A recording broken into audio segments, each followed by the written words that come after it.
मागील कित्येक महिन्यापासून जेव्हापासून या महाराष्ट्रामध्ये जे खराचं प्रकरण उद्भवलं तेव्हापासून अंधश्रद्धा निर्मूलन समिती याचा मागावा घेत आहे आणि याचा पाठलाग करीत आहे. परंतु आमच्या असं निदर्शनात आलं की पोलीस प्रशासन आणि महाराष्ट्र प्रशासन याला काही दाद देत नाही आहे. कुणाला तरी आमच्या माहितीप्रमाणे महाराष्ट्र प्रशासन पोलीस प्रशासन यांना पाठीशी घालत आहे. म्हणून आमचं असं म्हणणं आहे की जो महाराष्ट्र सरकारने बुवाबाजी हा जो कायदा संमिलित केलेला आहे विधान भवनामध्ये त्याच्यावर अंमलबजावणी यांनी करण्यात यावी आणि महाराष्ट्राच्या प्रत्येक जिल्ह्यामध्ये अशी काही त्यांनी जे गोपनीय त्यांचं एक नेमणूक करावी की जेणेकरून बुवाबाजीला आळा बसला पाहिजे, ही आमची प्रमुख मागणी आहे.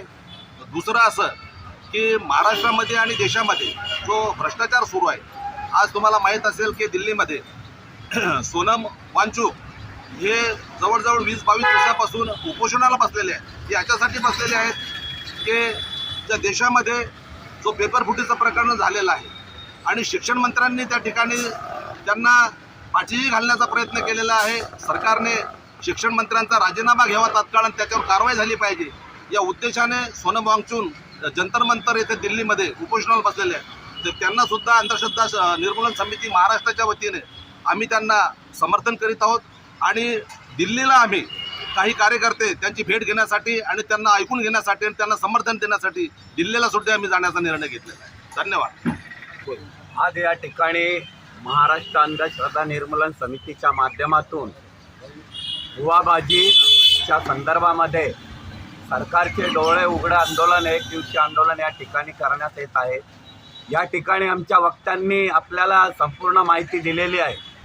परंतु महाराष्ट्र शासनाने जो कायदा केलेला आहे अंधश्रद्धा निर्मूलनाच्या माध्यमातून त्या कायद्याची अंमलबजावणी या महाराष्ट्रामध्ये परिपूर्ण होत नाही.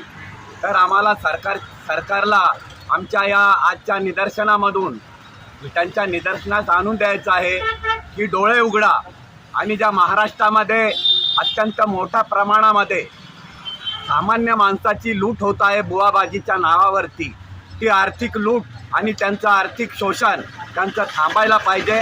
आणि हे जे बुवाबाजी जे मोठ्या प्रमाणात वाढलेले आहे त्यांच्या संपूर्ण महाराष्ट्रामध्ये पोलिसांच्या मार्फत सर्वेक्षण करून त्यांची एक यादी तयार करून आणि त्यांच्यावर कायदेशीर कारवाई करून त्यांच्यावर गुन्हे दाखल करण्यात यावे या म्हणून आजचं हे आंदोलन या ठिकाणी करण्यात आले. बंद करा बुवाबाजी. जाधव साहेबांनी सांगितलं की महाराष्ट्रामध्ये जे काही बुवाबाजीचं चित्र आहे अत्यंत भयावह आहे. गाव खेळापाड्यामध्ये दुसऱ्या पद्धतीने या लोकांचं वर्तन बसलेलं आहे. हे याच्या बऱ्यात कोणीही नागरिक कोणी येत नाही, कारण त्यांना ते काय करेल बाबा म्हणून ते घाबरतात. आमचं म्हणणं हे आहे की स्थानिक पोलीस प्रशासनाने त्याचा सर्वे करायचा, सर्वे करून त्याची नोंदणी घ्यायची आणि त्याच्याबद्दल काय तो करतो त्याच्यावर कारवाई करायची, ही आम्ही शासनाकडे मागणी करणार आहोत.